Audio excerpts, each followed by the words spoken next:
بھائیوں، نبی کریم صلی اللہ تعالی علیہ وسلم نے ہمیں سکھایا اور سمجھایا ہے کہ ظلم قیامت کے دن مظلوم طاقتور ہو جائے گا، اور یہ نسائی میں حدیث ہے، فرمایا جو متکبر ظالم ہوں گے انہیں اللہ قیامت میں چیونٹیوں کی شکل میں مسخ کر دے گا، چیونٹیوں کی شکل میں مسخ کر دے گا رب کریم، چیونٹیوں کی شکل میں، اور غریب لوگ اپنے پیروں تلے رکھ کے انہیں مسل جائیں گے، غریب اپنے پیروں تلے رکھ کے انہیں مسل جائیں گے۔ میرے بھائی یاد رکھیں، کبھی بھی کسی بھی موقع پر اگر اللہ صاحب اختیار کرے، صاحب اقتدار کرے، کہیں کو منصب دے، ظلم نہ کرے، زیادتی نہ کرے۔ شاہ کسریٰ، اس کا ایک بیٹا تھا، اس نے ارادہ کیا کہ میں اس کو گھوڑ سواری بھی سکھائی ہے اور میں نے اس کو تیر اندازی بھی سکھائی ہے، نیزہ بازی بھی سکھائی ہے، اب کبھی ہو سکے تو میں اپنے بیٹے کو نا کسی عالم کے پاس بھیجوں تاکہ ضروریات دین سے بھی آگاہ ہو جائے۔ شیخ حسن ایک بزرگ عالم تھے، اس دور میں اپنے علم کے لحاظ سے بزرگ شمار کیے جاتے تھے، تو ان سے کہا کہ حضرت آپ گھر آ کے میرے بیٹے کو پڑھا دیا کریں، تو فرمانے لگے یہ حضور کے دین کا علم ہے، اسے رسوا نہیں کر سکتا، میں تیرے گھر نہیں آؤں گا، تیرے بیٹے نے پڑھنا ہے تو میرے پاس آ کے پڑھے، اس نے اگر پڑھنا ہے تو میرے پاس ہے، جہاں غریبوں کے بچے بیٹھ کے پڑھتے ہیں وہ بھی پڑھے، آ جائے یہاں۔ کہنے لگا، بادشاہ کہنے لگا کہ حضور میں نے بھی بس آزمانے کے لیے پوچھا تھا، ورنہ میرا بھی ارادہ یہی تھا کہ گھر آ کے پڑھے۔ الحمدللہ اس عالم کے پاس بیٹے کو بھیج رہا ہوں جو علم کا پاس رکھنے والے، لحاظ رکھنے والے، اس کے پاس بھیج رہا ہوں۔ خیر بچہ پڑھنے لگا، 4-5 سال متواتر اس نے اسباق پڑھے۔ بلایا بادشاہ کو کہ تیرا بیٹا ضروریات دین سے آگاہ ہو گیا، دستار ہو گئی، سند الفراغ اس کو مل گئی۔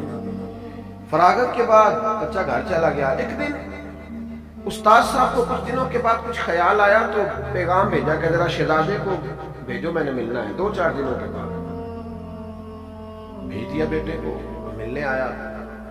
استاد جی نے بچے کو اندر بلایا کمرے میں، اور پھر اندر سے دروازہ بند کر لیا، اور پھر ہاتھ کے اندر درہ پکڑا اور اس کے سارے وجود پر درے مارنے شروع کیے، اس قدر زور سے مارے کہ اس کے پورے وجود پر نشانات پڑ گئے۔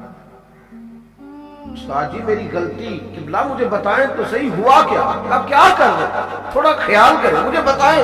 چپ کر نالائق، اب میں وجہ سے ماروں گا، تجھے وجہ بتاؤں گا۔ مارتے رہے استاد جی، جب خوب پیٹ لیا، دروازہ کھولا، چل دوڑ جا۔ وہ سیدھا باپ کے پاس گیا، اس نے اپنے وجود سے کپڑے ہٹا کر دکھایا، ابا استاد نے مار کے وجود پہ نشانات ڈال دیے، ناجائز مارا ہے۔ والد کہنے لگا بیٹا جو استاد ہوتے ہیں وہ ناجائز نہیں مارا کرتے، جو استاد ہے وہ ناجائز۔ 5 سال تو جاتا رہا، کبھی ایسی کمپلین اور شکایت نہیں آئی، تو آج ہی استاد نے مارنا تھا، یہ کیسے ہو سکتا ہے؟ کبھی کسی کے ساتھ 5 سالوں میں تم نے دیکھا ظلم کیا ہو؟ کہا حضور نہیں۔ تو کہا پھر آج کیسے کر دیا؟ کہا آپ بلا کے پوچھے۔ تو بادشاہ کہنے لگا جو قومیں استادوں کو کٹاروں میں کھڑا کرتی ہیں وہ کبھی پڑھا نہیں کرتی، وہ کبھی پڑھا۔ ہمارے ہاں اگر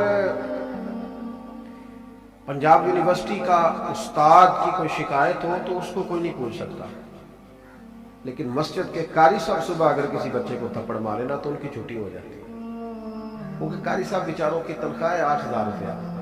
تو اماں کہتی ہے میرا 8 کروڑ دا منڈا ہے تو 8,000 دا مولوی تے اور بھی لب جانا اس ویلے، لہذا تو چھٹی جو تیری ضرورت کیسی ہو جائے؟ اور یہ ہو رہا ہے، یہ ہوتا ہے، اس شخص کو کوئی نہیں پوچھ سکتا۔ لیکن یہاں چونکہ اس بیچارے کی وہ حیثیت نہیں ہے نا معاذ اللہ معاشرے، تو جس کا جی چاہتا ہے وہ جا کے چڑھائی کرتا ہے۔ آمدام بسر مطلب کہا بھائی کٹہرے میں کیسے بلا لوں استاد کو؟ بچہ کہتا ہے مجھے تکلیف بڑی تھی، میں نے اماں سے بھی کہا کہ اماں استاد جی نے ناجائز مارا، پوچھے۔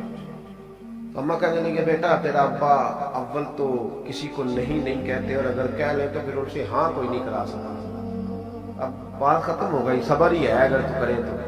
وقت گزر گیا، 35 سال بیت گئے، بادشاہ کا انتقال ہوا اور بیٹا حکمران ہو گیا۔ شیخ حسن بوڑھے ہو گئے، اتنے بوڑھے ہو گئے تھے کہ یہ ہمیں بھی سفید ہو کے جھک گئی، دونوں ہاتھوں سے لاٹھی پکڑتے تھے، اس پہ جھکے رہتے،